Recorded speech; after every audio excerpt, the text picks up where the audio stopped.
that the president is talking about. He is talking as much about Pakistan as he is Afghanistan. Well, for good reason. At the end of the day, Pakistan is incomparably more important than Afghanistan. It's Pakistan and not Afghanistan where the terrorists are holding up. And it's Pakistan that has 100 or so nuclear weapons. And it's Pakistan whose trajectory will affect in important ways the future of a country as important as India. The problem is that the U.S. ability to influence the future of Pakistan is distinctly limited. When we offer to help, it's often resisted and resented, and when we don't offer to help, it's often resisted and resented. Pakistan is an extraordinarily difficult, not to mention ungrateful friend and ally. Diane, can I mention one other point since Certainly. the Colonel? We're almost having two conversations here. One is whether the president's announced policy is likely to work. And I think the bottom line is none of us knows. It's a big gamble whether the Afghans in particular will be able to step up in 18 months. The other question, and the Colonel put it on the table, is whether it's worth it. And I think one of the other questions that has to be asked about the president's speech last night and the policy that it represents is whether right now the situation in Afghanistan warrants this sort of an American investment. Is Afghanistan all that central to the global effort against terror? Not clear to me. And secondly, is Afghanistan all that central to the future of Pakistan? And again, it's not all that clear to me. So here's the president asking the American people to support enormous sacrifices of every sort. But I think there's fair and important questions to be raised about, not simply whether this will work, but whether essentially it's justified, the costs are potentially justified. Ambassador Richard Haas, he's president of the Council on Foreign Relations. He's also author of the book titled A War of Necessity, War of Choice. We'll take a short break. Your calls are welcome. Stay with us. And we're talking about the president's speech last night, his new strategy for Afghanistan, which includes sending 30,000 additional troops there. Not quite what General McChrystal asked for, but with the hope that other NATO countries will join in with additional troops. Here's an email from Steve in Birmingham who says, the New York Times reported that as part of the Afghanistan strategy, President Obama has authorized expanded CIA covert operations in Pakistan, including drone attacks against Taliban targets in new areas of the country. Could you please ask your guest to comment on the impact of such an expanded effort in an increasingly unstable Pakistan? Colonel Macgregor. Well, you're right. It is increasingly unstable. On a good day, the current Islamabad government controls perhaps 30% of its own population and territory. Neither Afghanistan nor Pakistan, strictly speaking, are Westphalian states in the Western sense. And one of the problems is this underlying assumption that you're dealing with nation states. These are very tenuous governments trying to hold things together in societies that are really afflicted with serious problems dealing with modernization and change.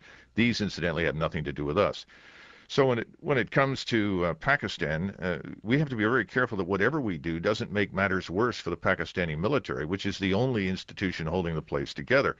With the arrival of every additional American soldier on the ground and with the growing profile of U.S. forces, the hostility and hatred towards us, not simply among the Pashtun in Afghanistan, but in Pakistan, grows dramatically, making it much harder on us. Ambassador Sherman. I agree with the Colonel that this is a very difficult road, has to be done very carefully, but I was honored to be a commissioner on the Congressional Commission against prevention of weapons of mass destruction and terrorism, and in fact was in Kuwait about to get on an airplane to go to Pakistan, to Islamabad.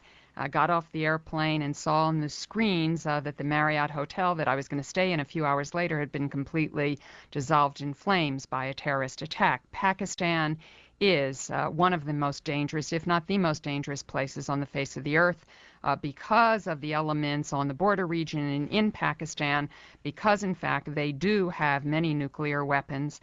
And so although we have to be very careful in this strategy, and I think it's why the president didn't talk about it a great deal in public, because some of this is action that is decided with the Pakistani government in a very quiet kind of way, and some covert, that in fact it is quite crucial to this strategy and probably the central element of this strategy. Michael O'Hanlon, with that in mind, this covert operation going on as well, are 30,000 troops enough to accomplish what the president hopes?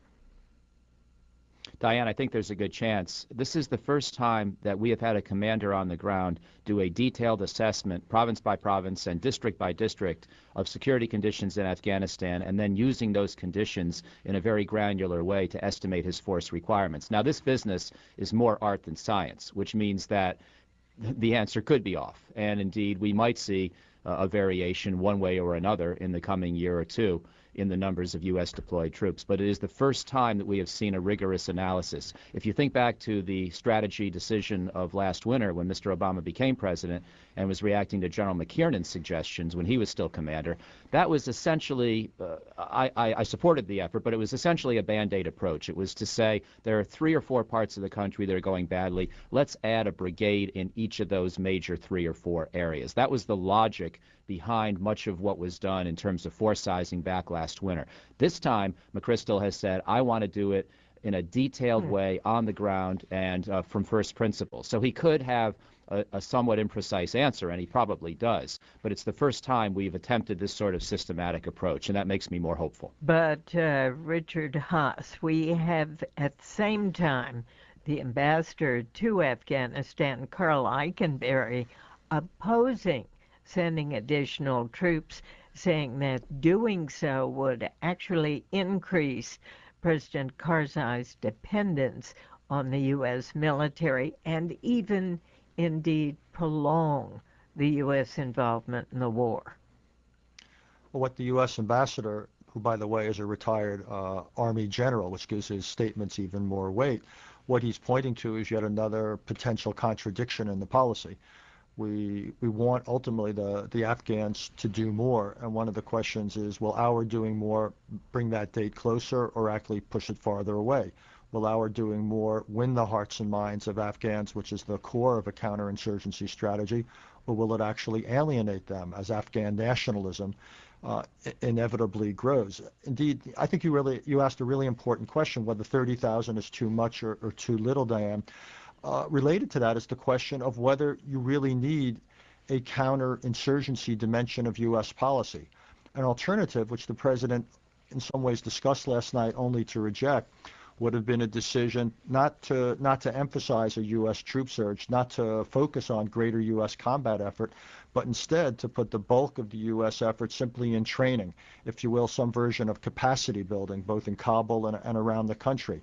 So to me, that would have been the principal alternative, not abandoning Afghanistan, but putting a much greater emphasis on building them up rather than on a larger U.S. military operational role. Ambassador Sherman. I think that the president made a decision, a calculated decision, and we'll see how it plays out, I hope successfully, that we needed the